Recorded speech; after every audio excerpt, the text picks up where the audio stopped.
Hello, good morning everyone. Last લેક્ચરમાં આપણે physical property of amine છે એ કમ્પ્લીટ કરેલું છે, બરાબર. ત્યાર પછી હવે આપણે જોવાનું છે જે ટોપિક એ છે basicity of amine or basic character of amine.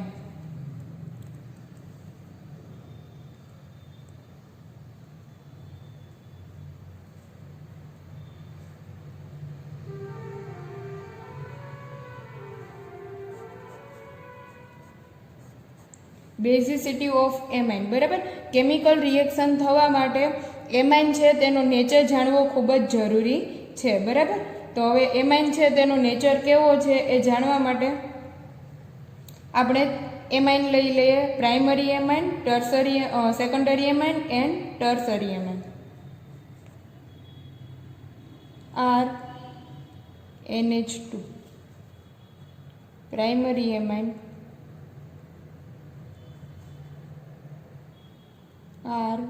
RNHR secondary amine,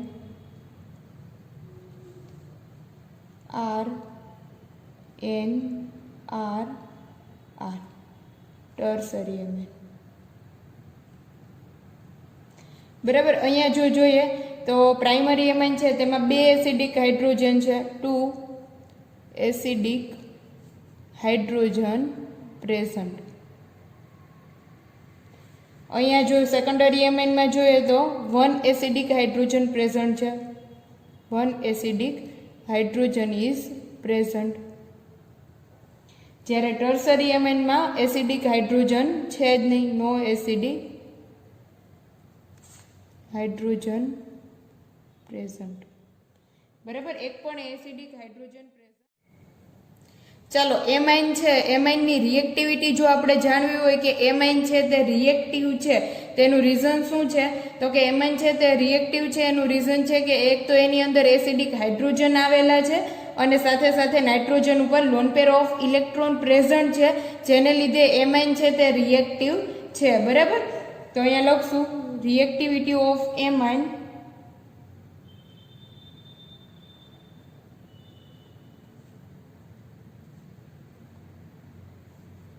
due to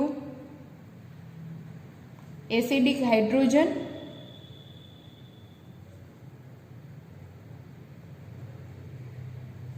and lone pair at nitrogen,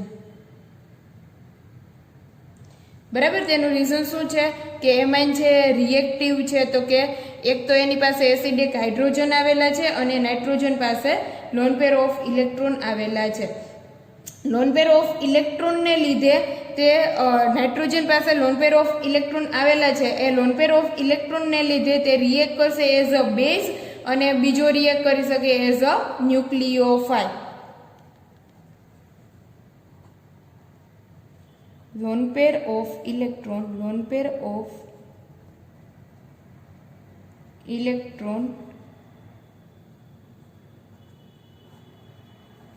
એક વર્ક કરશે એઝ અ બેઝ તરીકે વર્ક કરશે અને એઝ અ ન્યુક્લિયોફાઇલ. ચાલો, આપણે જોઈ ગયા કે નાઇટ્રોજન ઉપર લોન પેર ઓફ ઇલેક્ટ્રોન આવેલા હોવાને લીધે આ જે એમાઇન છે તે વર્ક કરશે એઝ અ બેઝ વર્ક કરી શકે અને એઝ અ ન્યુક્લિયોફાઇલ વર્ક કરી શકે. તો આપણે જોશું basic character of amine due to lone pair as a base તરીકે વર્ક કરે છે એ જોશું. તો અહીંયા લખીએ basic character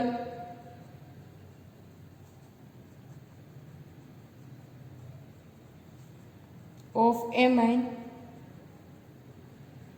due to lone pair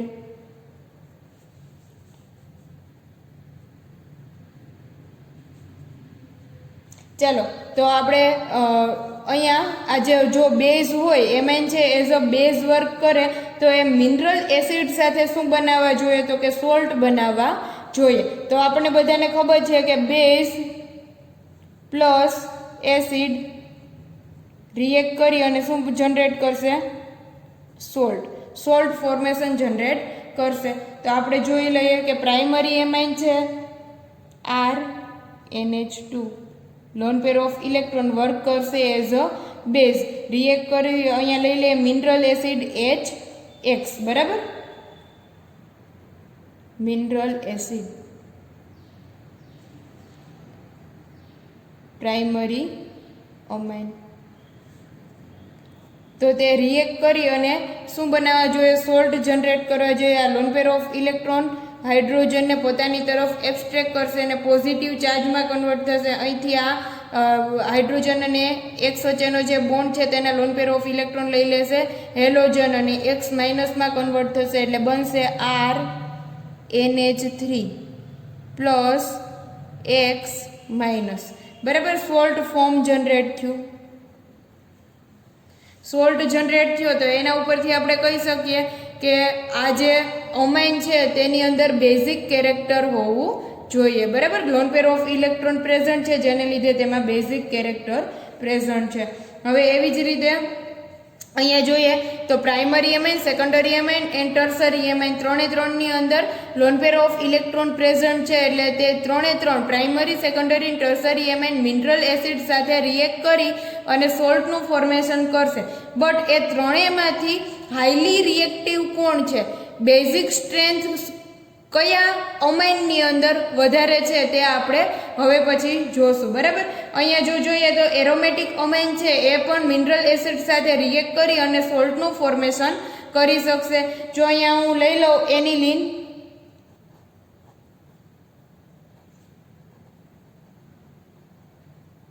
aniline react with mineral acid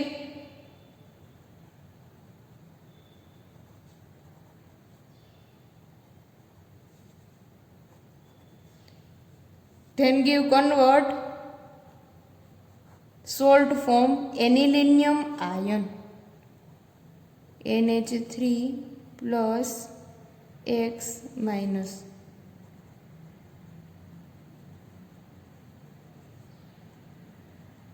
anilinium આયનની અંદર તે કન્વર્ટ થશે. એ ફોર્મ છે સોલ્ટ ફોર્મ,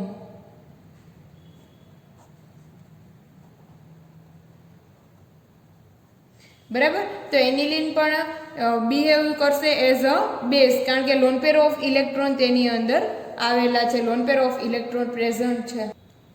ચલો, અમાઇન છે તેનું બેઝિક કેરેક્ટર છે એ આપણે તેની રિએક્શન કરાવશું વોટર મોલેક્યુલ સાથે અને ચેક કરશું કે હું લઈ લઉં અહીંયા સપોઝ કે સ્ટાર્ટિંગ મટીરિયલ તરીકે પ્રાઇમરી અમાઇન RNH2, બરાબર. તે આ જે RNH2 છે તે બેઝની તરીકે વર્ક કરશે, as a Lewis base work કરશે. એ જોઈએ આપણે તેની રિએક્શન કરાવશું વોટર મોલેક્યુલ સાથે H2O. વોટર મોલેક્યુલ, વોટરનો જે નેચર છે એ એમ્ફોટેરિક ઇનો નેચર હશે. જો તેની રિએક્શન કરાવવામાં આવે તો અહીંથી જો જોઈએ તો આ લોન પેર ઓફ ઇલેક્ટ્રોન છે તે હાઇડ્રોજનને પોતાની તરફ એબ્સ્ટ્રેક્ટ કરશે અથવા તો હાઇડ્રોજનને ડોનેટ કરશે, બરાબર. જે ઇલેક્ટ્રોન ડોનર હોય એ શું હશે તો કે લુઇસ બેઝ. અહીંયા જો જોઈએ તો આ જે છે તે લુઇસ બેઝ તરીકે બિહેવ કરશે. લુઇસ બેઝનું કામ શું છે તો કે lone pair of electron donor, lone pair of electron donor. જે lone pair of electron donate કરશે એ હશે લુઇસ બેઝ. જે lone pair of electron accept કરે એ હશે લુઇસ એસિડ, બરાબર. તો આ વોટરનો જે મોલેક્યુલ છે તેનો નેચર એમ્ફોટેરિક ઇનો નેચર છે. આને ડોનેટ કરશે, હાઇડ્રોજનને પોતાની તરફ એબ્સ્ટ્રેક્ટ કરશે એટલે બનશે RNH3 પ્લસ, બરાબર, એન્ડ OH માઇનસ. અહીંયા હાઇડ્રોક્સિલ આયન જનરેટ થશે એટલે કે આ જે પ્રાઇમરી અમાઇન છે તે હાઇડ્રોક્સિલ આયન જનરેટ કરશે, વોટર સાથે રિએક્ટ કરી અને હાઇડ્રોક્સિલ આયન જનરેટ કરશે. તો ચાલો આપણે જોઈ લઈએ. આપણે એસિડ બેઝ રિએક્શન કરતા હતા, બરાબર. તેની અંદર ઇક્વિલિબ્રિયમ ફોર્મ આવતું હતું. અહીંયા જો ઇક્વિલિબ્રિયમ ફોર્મ આવે તો અહીંયા આપણે બેઝની વેલ્યુ લેવી છે તો ઇક્વિલિબ્રિયમ કોન્સ્ટન્ટ લઈ લઈએ Kb.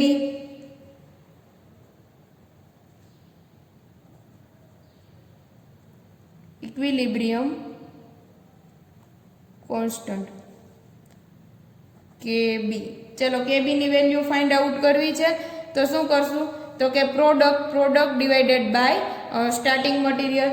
તો અહીંયા મને પ્રોડક્ટ મળે છે 2R NH3 plus into OH minus ion divided by RNH2 into H2O. H2O છે તે કોન્સ્ટન્ટ છે એટલે H2O હું લખતી નથી. જો H2O લખીએ તો H2O ની વેલ્યુ 1 લઈ સેમ એજ રહેશે બરાબર. તો અહીંયા H2O લખીએ કે ન લખીએ ચાલશે કારણ કે H2O છે એ કેવું છે તો કે કોન્સ્ટન્ટ છે. હવે આ KB ની વેલ્યુ મળશે તો KB ની વેલ્યુ ઉપરથી મને PKB ની વેલ્યુ ફાઇન્ડ આઉટ હું કરી શકીશ. ચાલો KB ની વેલ્યુ શું મળી હતી તો કે KB is equal to R NH3 plus into OH minus ion divided by RNH2. So PKB is equal to negative logarithm of KB બરાબર. તો અહીંયા જોઈએ તો KB ની વેલ્યુ વધશે તો PKB ની વેલ્યુ ઘટશે બરાબર. તો અહીંયા જો જોઈએ તો KB છે એ હાઇડ્રોક્સિલ આયનના ડાયરેક્ટલી પ્રોપોર્શનલમાં છે. જેમ OH માઇનસ આયન વધારે બનશે એમ એનું બેઝિક કેરેક્ટર વધશે. તો હું અહીંયા એવું કહી શકીશ કે hydroxyl ion OH minus ion increase થશે. જેમ હાઇડ્રોક્સિલ આયન વધારે ઇન્ક્રીઝ થશે એમ KB ની વેલ્યુ વધશે. સો ડાયરેક્ટલી પ્રોપોર્શનલ ટુ KB ની વેલ્યુ ઇન્ક્રીઝ થશે.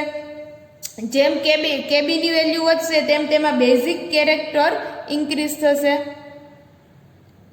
બેઝિક કેરેક્ટર ઇન્ક્રીઝ થશે બરાબર. હાઇડ્રોક્સિલ આયનની વેલ્યુ વધી તો ઓલરેડી KB ની વેલ્યુ ઇન્ક્રીઝ થઈ. KB ની વેલ્યુ ઇન્ક્રીઝ થશે એટલે બેઝિક કેરેક્ટર ઓટોમેટિકલી વધશે બરાબર. બટ જેમ KB ની વેલ્યુ વધશે એમ PKB ની વેલ્યુ ઘટશે કારણ કે PKB છે એ શું છે તો કે નેગેટિવ લોગેરિધમ ઓફ KB બરાબર. તે જેમ KB વધારે તો PKB ઓછું એટલે અહીંયા PKB ની વેલ્યુ હું જોઉં PKB ઇઝ ડાઉન. PKB ની વેલ્યુ ઘટશે. PKB is inversely proportional to KB એટલે અહીંયા હું જો લખું તો આમ લખાય PKB inversely proportional to KB. KB ની વેલ્યુ વધે તો PKB ની વેલ્યુ ઘટે. PKB ની વેલ્યુ ઘટશે એટલે KB ની વેલ્યુ ઇન્ક્રીઝ થશે બરાબર. એ ઇન્વર્સલી પ્રોપોર્શનલ છે.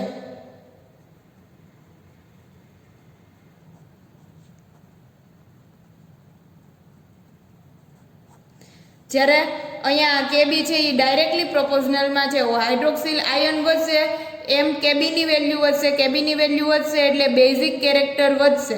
જેમ બેઝિક કેરેક્ટર વધશે એમ PKB ની વેલ્યુ ઘટશે. PKB ની વેલ્યુ ઓછી એમ તેમાં બેઝિક કેરેક્ટર વધારે.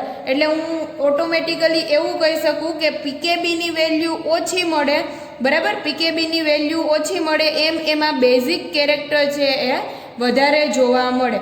અથવા જેમ PKB ની વેલ્યુ વધારે એમ એમાં બેઝિક કેરેક્ટર ઓછું. PKB value is increased, basic character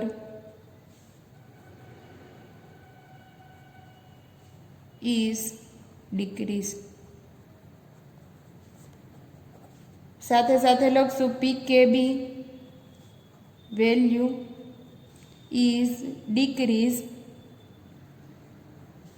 basic character is increased.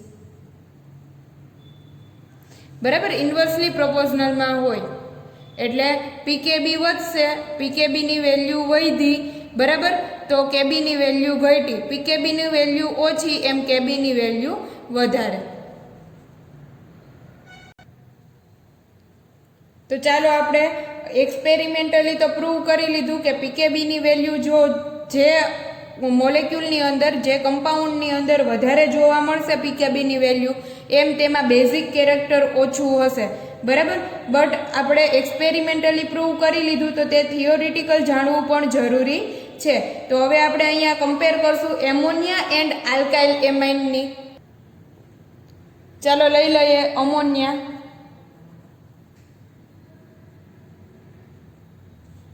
Ammonia versus alkyl amine.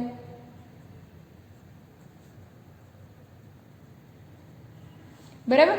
Ammonia લઈ લઈએ NH3,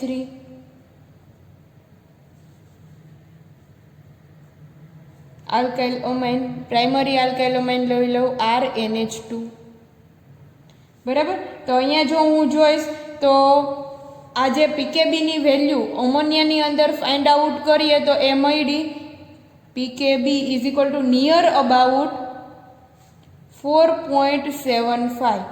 બરાબર. પીકેબીની વેલ્યુ મળી 4.75. જ્યારે આલ્કાઇલ અમાઇનમાં પીકેબીની વેલ્યુ ચેક કરવામાં આવે પ્રાઇમરી, સેકન્ડરી અને ટર્સરી, ત્રણની વાત છે. પ્રાઇમરી, સેકન્ડરી એન્ડ ટર્સરી, ત્રણ જો અમાઇનની પીકેબીની વેલ્યુ નિયર અબાઉટ ચેક કરવામાં આવે તો તે જોવા મળશે 3.75 ટુ 4.22. બરાબર. તો એ જોઈએ તો અહીંયા પીકેબીની વેલ્યુ ઇન્ક્રીઝ થઈ આની કમ્પેરમાં, આલ્કાઇલ અમાઇનની કમ્પેરમાં. જેમ પીકેબીની વેલ્યુ વધારે એમ એમાં બેઝિક કેરેક્ટર ઓછું. બરાબર. તો અહીંયા જો આપણે આલ્કાઇલ અમાઇન અને એમોનિયાની કમ્પેર કરવામાં આવે તો અહીંયા આલ્કાઇલ અમાઇન છે તે હાયર બેઝિક થશે as compare to ammonia. Alkyl અમાઇન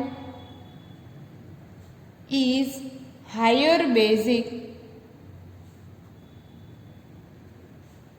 as compared to ammonia. બરાબર. આ આપણે જોયું કે ભાઈ પ્રેક્ટિકલી આપણે જે પ્રૂવ કરીએ છીએ, બરાબર, એ આપણે થિયોરિટિકલ ભણવું પણ ખૂબ જ જરૂરી છે. તો અહીંયા આપણે પ્રેક્ટિકલી પ્રૂવ કર્યું કે પીકેબીની વેલ્યુ જોઈએ તો અમોનિયામાં કેવી જોવા મળે છે તો કે 4.75, નિયર અબાઉટ 4.75. જ્યારે આલ્કાઇલ અમાઇનમાં પીકેબીની વેલ્યુ 3.75 ટુ 4.22 જે ઓછી છે. બરાબર. એટલે એમાં બેઝિક કેરેક્ટર તમને વધારે જોવા મળશે. તો અહીંયા બેઝિક ઓર્ડર લખી નાખીએ.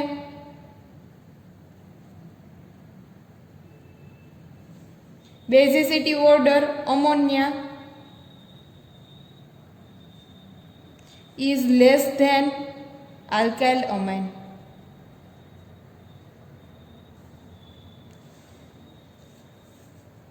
તો આપણે આજે છે એ આજે છે એ પ્રેક્ટિકલી પ્રૂવ કરેલું છે. હવે જો આપણે તેને થિયોરિટિકલ ચેક કરવા જઈએ તો અહીંયા જોઈએ તો હું જો એમોનિયાનું સ્ટ્રક્ચર ડ્રો કરું NH3, બરાબર. તો અહીંયા હું NH3, જ્યારે અહીંયા હું ડ્રો કરીશ આલ્કાઇલ અમાઇન, પ્રાઇમરી આલ્કાઇલ અમાઇન લઈ લઉં RNH2. ચાલો અહીંયા જો જોવા જોઈએ તો અહીંયા R છે, બરાબર, પ્લસ R ફંક્શનલ ગ્રુપ છે. પ્લસ R ફંક્શનલ ગ્રુપ છે એ પોઝિટિવ ઇન્ડક્ટિવ ઇફેક્ટ આપશે. બરાબર. એટલે શું કરે છે પોઝિટિવ ઇન્ડક્ટિવ ઇફેક્ટ? તો કે ઇલેક્ટ્રોન છે તે તેને નાઇટ્રોજન તરફ ફેંકે છે. એટલે અહીંયા નાઇટ્રોજન ઉપર ઓટોમેટિકલી ઇલેક્ટ્રોનની ડેન્સિટી ઇન્ક્રીઝ થશે. ઇલેક્ટ્રોનની ડેન્સિટી જેમ વધશે તેમ તે easily loan pair of electron donate કરી શકશે. બરાબર. જે lone pair of electron donate કરે તેને શું કહી શકીએ તો કે Louis base easily loan pair of electron donate કરી શકશે અને હાઇડ્રોજનને પોતાની તરફ એબ્સ્ટ્રેક્ટ કરી શકશે. એટલે હાઈલી બેઝિક છે એઝ કમ્પેર ટુ અમોનિયા. કારણ કે અહીંયા જોઈએ તો 3 નાના હાઇડ્રોજન છે, જ્યારે અહીંયા એક મોટું R ફંક્શનલ ગ્રુપ છે. એ ફંક્શનલ ગ્રુપ શું કરે છે તો કે અહીંયા પોઝિટિવ ઇન્ડક્ટિવ ઇફેક્ટને લીધે પોઝિટિવ આઈ ઇફેક્ટ, બરાબર, પોઝિટિવ ઇન્ડક્ટિવ ઇફેક્ટને લીધે ઇલેક્ટ્રોનને પુલ કરશે નાઇટ્રોજન તરફ, જેને લીધે નાઇટ્રોજન ઉપર ઇલેક્ટ્રોનની ડેન્સિટી ઇન્ક્રીઝ થશે. અહીંયા electron density is increased due to positive I effect. બરાબર, નાઇટ્રોજન ઉપર ઇલેક્ટ્રોનની ડેન્સિટી વધશે. In nitrogen electron density is increase due to positive inductive effect. જેને લીધે થઈને શું થશે તો કે alkyl amine is highly basic as compare to ammonia. તો ammonia is less basic than alkyl amine. ત્યાર પછી આપણે કમ્પેર કરવાની થશે primary amine, secondary amine and tertiary amine, અને ત્યાર પછી આપણે કમ્પેર કરવાની છે એનિલિનની અમોનિયા સાથે. બરાબર, એ હું તમને નેક્સ્ટ લેક્ચરમાં શીખવાડીશ.